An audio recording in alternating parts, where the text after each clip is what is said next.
Bonjour à tous et bienvenue dans le podcast de la chaîne. Et aujourd'hui, je vais aborder un sujet qui va peut-être être un peu bizarre, mais je vais vous dire pourquoi je vous conseille d'éviter les critiques sur vos photos.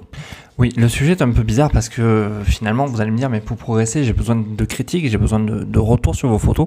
Mais finalement, il y a une chose que j'ai souvent constatée, c'est qu'on sait soi-même si notre photo est bonne ou pas. Et pourquoi elle nous paraît bonne à nous et pourquoi elle pourrait paraître mauvaise à quelqu'un d'autre. Et c'est là où il y a une certaine subtilité à avoir et une véritable interrogation sur son travail et sur ce qu'on veut finalement faire de ces photos.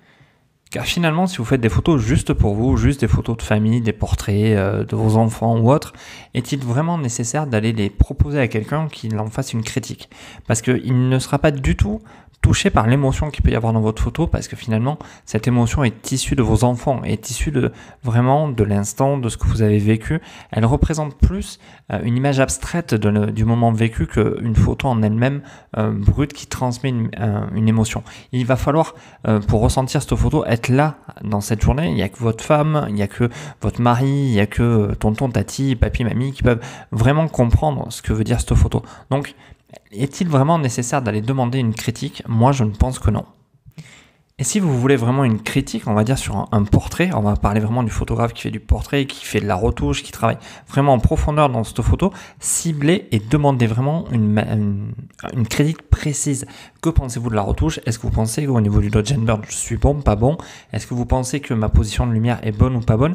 Mais pas une critique de version, allez-y, voilà ma photo, qu'est-ce que vous en pensez? Parce que finalement, qu'est-ce qu'on en pense?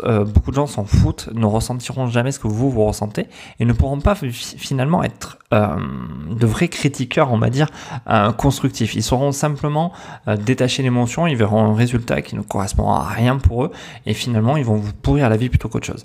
Si vous avez vraiment une critique à demander, faites-le à quelqu'un qui est pointu sur un sujet. La critique doit être vraiment ciblée et pas généraliste.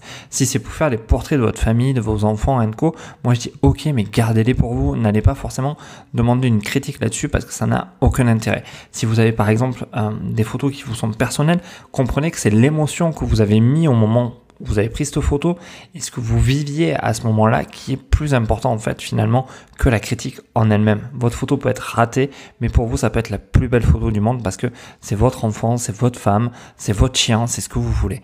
Voilà pour moi pourquoi il n'est pas du tout intéressant de demander une critique sur ces photos parce que l'émotion c'est vraiment propre à chacun. Après, bien sûr, pour conclure, n'hésitez pas à demander une critique sur un point précis. Retouche, dodge and burn, position du modèle, les yeux. Voilà, des choses très précises, mais qui permettent pas une interprétation de la photo. Donc sur ce, j'espère que ce podcast vous plaît. J'ai l'impression qu'il y a beaucoup plus de gens qui le suivent, donc je suis ravi. Je vous invite à partager, à liker, à commenter. N'hésitez pas à me poser vos questions dessous pour que je puisse y répondre et justement avoir plus de matière à vous proposer dans ce podcast. Et sur ce, je vous dis à bientôt. Merci, au revoir.